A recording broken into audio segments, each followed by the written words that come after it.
오늘 본문의 말씀에 예수님은 우리 그리스도인들을 향하여 너희들은 소금과 빛이니 소금과 빛된 삶을 살아가라고 말씀하고 있습니다. 누구나 알고 있듯이 빛은 어두운 곳을 밝게 비치는 역할을 합니다. 또한 소금은 짠맛을 내는 역할을 합니다. 더불어 소금은 다른 품목의 신선도를 유지시켜주거나 부패를 방지시켜주는 방부제 역할도 감당하게 됩니다. 따라서 빛된 삶이란 바로 어두움을 밝게 비추는 삶이 되는 것이고, 소금의 삶이란 맛을 내며 부패를 방지시키는 방부제의 역할의 삶인 것입니다. 그런데 빛이 어두움을 밝히지 못하고 소금이 짠맛도 내지 못하고 방부제의 역할도 하지 못하게 된다면, 즉 자신들의 역할을 제대로 감당하지 못한다면 결국에는 무가치한 것으로 그저 버려지고 밟혀지는 것들에 지나지 않는다는 것입니다. 그런데 오늘 본문의 말씀과 동일한 말씀을 기록하고 있는 마가복음 9장 50절 말씀은 소금은 좋은 것이로되 만일 소금이 그 맛을 잃으면 무엇으로 이를 짜게 하리요? 너희 속에 소금을 두고 서로 화목하라 하시니라 라고 예수님의 말씀을 기록하고 있고, 또 누가복음 14장 34절에서 35절 말씀은 소금이 좋은 것이나 소금도 만일 그 맛을 잃었으면 무엇으로 짜게 하리요? 땅에도 거름에도 쓸데없어 내어 버리느니라. 들을 귀가 있는 자는 들을지어다 하시니라 라고 예수님의 말씀을 기록하고 있습니다. 즉 소금의 역할에 대하여 특별히 강조하고 있습니다. 왜일까요? 왜 하고 많은 품목들, 재료들 중에 소금으로 비유하여 말씀하셨을까요? 지금이야 온갖 조미료들이 잘 나와서 음식의 맛을 더하지만 예전에는 모든 음식의 기본 베이스는 소금이었습니다. 앞에서도 이야기했지만 소금의 기능은 짠맛을 내게 하는 기능이 있고 또 부패를 방지하는 방부제 기능도 있습니다. 그런데 소금의 짠맛은 단순히 맛을 짜게만 하는 것이 아니라 소금 자체가 녹아지면서 다른 재료들을 서로 융화시켜주는 기능이 있습니다. 즉 적당량의 소금은 짠맛도 내어주면서 동시에 다른 재료들의 맛을 하나로 융합시켜 훨씬 그 맛을 좋게 해주는 역할을 한다는 것입니다. 또한 지금은 흔한 품목이지만 예전에는 황금과 그 가치를 견줄 만큼 귀한 품목 중에 하나였습니다. 사람들이 소금의 생산 과정을 터득하고 실제로 소금을 만들어가기 그 이전 시대에는 그저 자연 환경에서 얻어지는 소금으로 의존해야 하기에 그만큼 소금은 아주 귀하고 귀한 품목이었습니다. 그런데 이스라엘의 역사를 보면 이스라엘은 그 귀한 소금이 풍부하였던 곳입니다. 왜냐하면 사해를 품고 있었기 때문입니다. 사해는 생물이 살 수 없는 죽음의 바다입니다. 바닷물이 유입은 되는데, 즉 들어오기는 하는데 다른 외부로 빠져나가는 길이 없고, 그리고 그 유입된 만큼 뜨거운 태양의 열로 인하여서 그만큼의 수분이 증발해버리는 바다입니다.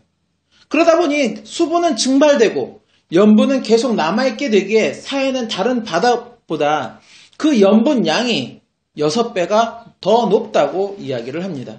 그래서 그 높은 염분으로 인하여 다른 생물이 살 수 없는 죽음의 바다, 즉 사해라는 이름이 붙은 곳입니다. 여기에도 2시간 정도 나아가면 그런 비슷한 곳이 있는 것을 우리는 본 적이 있습니다. 넓은 광야 같은 그곳이 온통 하얗게 눈으로 덮인 것처럼 보이는데 실제로는 모두 소금인 지역입니다.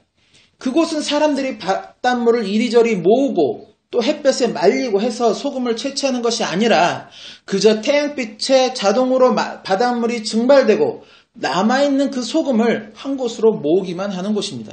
또한 뜨거운 태양빛에 몇 날 며칠을 방치한 그 소금은 그 품질도 매우 우수한 소금이 된다고 합니다.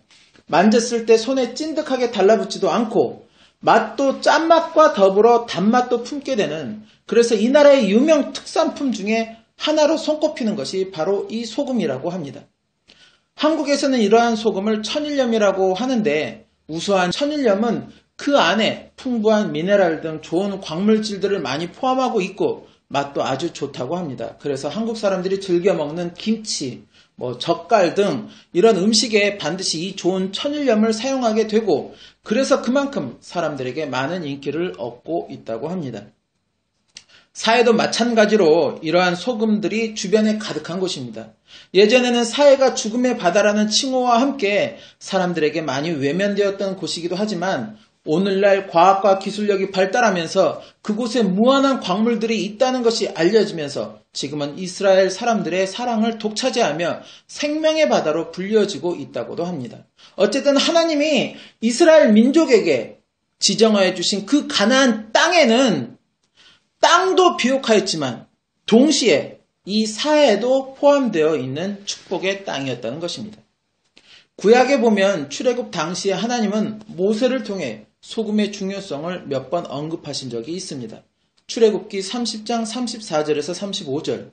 여호와께서 모세에게 이르시되 너는 소합향과 나감향과 풍자향의 향품을 취하고 그 향품을 유향에 섞되 각기 동일한 중수로 하고 그것으로 향을 만들되 향 만드는 법대로 만들고 그것에 소금을 쳐서 성결하게 하고, 소금을 쳐서 성결하게 하라는 것은 소금을 가미해서, 즉 소금을 첨가해서 성결, 즉 거룩하게 하라는 말씀입니다. 영어 성경에는 순수함이라는 의미의 단어가 사용되어지고 있는데, 즉 소금이 그 향기를 내는 향품을 순수하게 만든다는 것입니다. 또한 레위기 2장 12절에서 13절, 처음 익은 것으로는 그것을 여호와께 드릴지나 향기로운 냄새를 위하여는 단에 올리지 말지며 내 모든 소재물에 소금을 치라. 내 하나님의 언약의 소금을 내 소재에 빼지 못할지니 내 모든 예물에 소금을 드릴지니라. 민수기 18장 19절. 이스라엘 자손이 여호와께 거제로 드리는 모든 성물은 내가 영영한 음식으로 너와 내 자손에게 주노니 이는 여호와 앞에 너와 내 후손에게 변하지 않는 소금 언약이니라. 즉 소금을 하나님의 언약과 동일시하고 있다는 것입니다. 소금은 그 소금의 변하지 않는 특성 때문이라고 또한 말씀하여 주시고 있다는 것입니다. 소금의 이 변하지 않는 특성을 하나님은 구약의 이스라엘 백성에게 누차 강조하셨습니다. 이처럼 하나님이 택한 이스라엘 백성에게 있어서 이 소금은 하나님과의 언약과도 관계가 있는 아주 중요한 품목이 되는 것입니다. 오늘 본문의 예수님이 우리 믿는 그리스도인들에게 소금의 인생을 살라고 말씀하시는 것은 세상에서 변함이 없는 소금과 같은 그런 역할을 하는 그런 삶을 살라고 말씀하시는 것입니다. 즉 세상에서 맛을 내고 부패를 막고 순수함과 정결함을 유지하는, 또 더불어 융화시켜 조화롭게 만드는 그런 인생을 살라는 것입니다. 세상에서 맛을 낸다는 것은 말씀대로 실천하는 말씀의 맛을 내는 그런 삶을 살라는 말씀인 것입니다. 짠맛을 보유하고 있다고 해서 짠맛을 느끼는 것이 아닙니다. 그 소금이 녹아졌을 때 비로소 짠맛이 나는 것입니다. 마찬가지로 말씀을 알고 있다고 해서 말씀의 맛을 내는 삶이 되는 것은 아니라는 것입니다. 그 말씀을 실천하며 행동으로 나타내어야 말씀의 맛을 내는 그런 삶이 된다는 것입니다. 또한 순수함과 정결함을 유지하는 것은 예수님의 보혈을 통해 죄사함을 받은 그 거룩함과 경건함을 지키라는 것입니다. 다시 죄악으로 물들고 부패하지 말고 하나님 앞에, 또 예수님 앞에 나의 거룩함과 경건함을 지키라는 말씀인 것입니다. 그리고 융화시켜 조화롭게 만든다는 것은 그리스도의 사랑을 실천함으로 사람들과의 관계를 맺고 유지하며 그들에게 역시 그리스도의 사랑을 전파하라는 것입니다. 그래서 모든 사람들이 그리스도의 사랑을 품고 살아갈 수 있는 인생들이 되도록 내가 그 씨앗의 역할을 감당하라는 말씀인 것입니다. 마가복음 9장 50절에 소금을 두고 서로 화목하라. 바로 이 말씀은 내 안에 그리스도의 사랑을 품어 화목하라는 말씀인 것입니다. 진정한 화목은 희생이 없이는 이루어지지 않습니다. 서로 자기의 주장만을 이야기하고 자기의 의지만을 관철시키고자 한다면 화목은 있을 수가 없습니다. 오히려 분쟁만 발생하게 되고 서로 미워하고 증오하는 일들까지 발생하게 됩니다. 상대방을 위해 나를 녹여, 나를 희생시켜 분쟁과 미움을 없이 하고 화목을 만들어 지키는 것입니다. 그렇다고 해서 일방적인 나의 손해만 되는 것일까요? 소금이 자신이 녹아져 없어졌다고 그 안에 소금이 없다고 느껴지십니까? 그 본질은 살아있는 것입니다. 예수님이 이 땅에 오셔서 자신 안에 모든 물과 피를 쏟으며 우리의 죄를 사하시고 십자가에서 돌아가셨다고 그분이 엄청난 손해를 보고 사라지셨습니까? 아닙니다. 그 본질은 살아계셔서 지금도 우리 믿는 그리스도인들의 구세주로 남아 계시고 더불어 하나님 보좌 우편에 계시며 이제 곧 머지않아 이 땅을 통치하시는 권한을 하나님께로부터 받아 오실 분이 된다고 성경은 말씀하고 있다는 것입니다. 육신의 생명을 살리고 죽을 만큼 어려운 고통과 환경 또는 상황에서 그 살 길을 열어주고 하는 사람을 우리는 생명의 은인이라고 부르며 고마움을 표시하며 살아갑니다. 그러한 은혜를 모르는 사람을 우리는 짐승만도 못한 사람이라고 말하기도 합니다. 즉 반드시 은혜를 입었으면 최소한 그 고마움은 간직하고 살아가는 것이 사람된 도리라는 것입니다. 그런데 사람들은 우리의 영혼을 구원하여 주신 예수님의 은혜에 대해서는 망각하고 살아간다는 것입니다.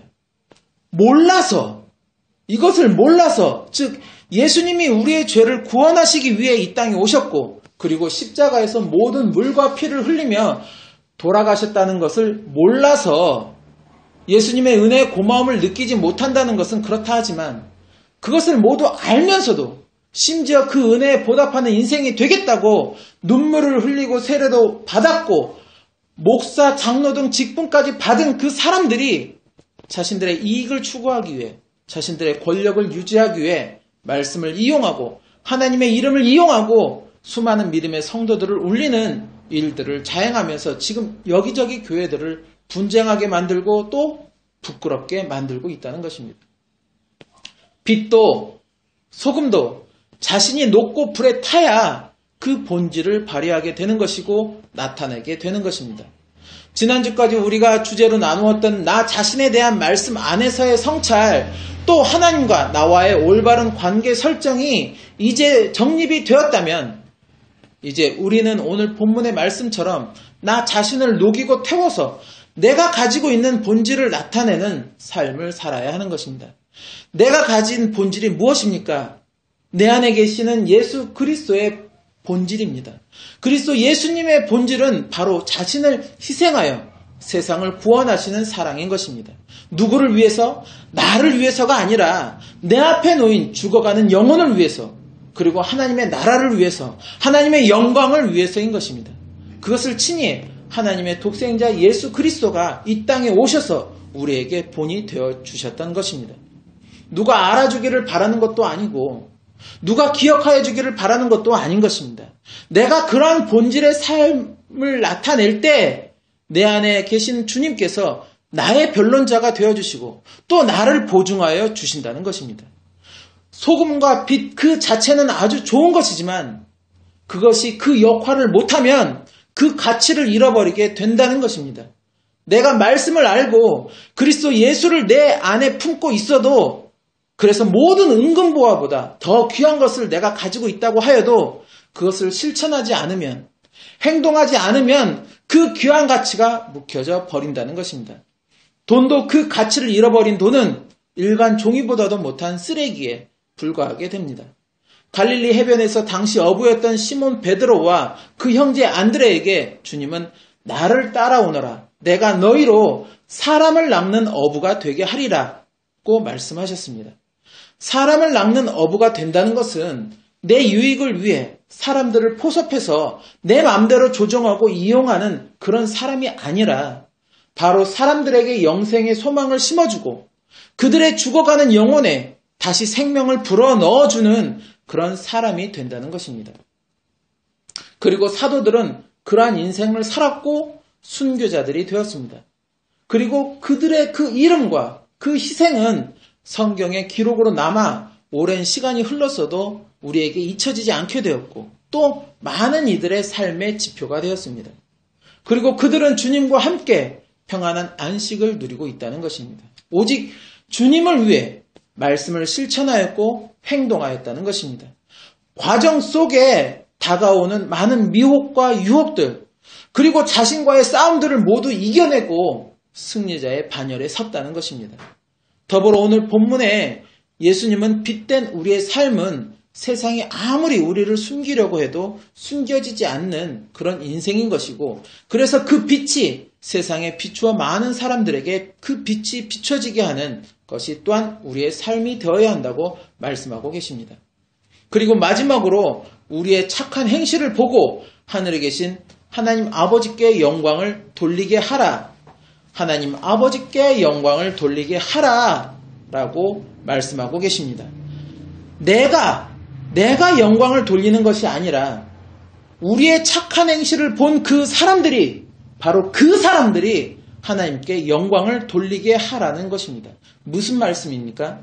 우리의 착한 행실, 즉 우리의 선한 행위, 말씀에 순종하며 말씀대로 행하는 그러한 삶을 통해 우리의 삶을 바라보는 이들에게 본이 되고, 그들이 우리의 삶을 통해 깨달음을 얻어 그들도 하나님의 자녀가 되어서 그들 스스로 하나님을 찬양하며 영광을 돌리는 그런 인생으로 변화되도록 하라는 말씀인 것입니다.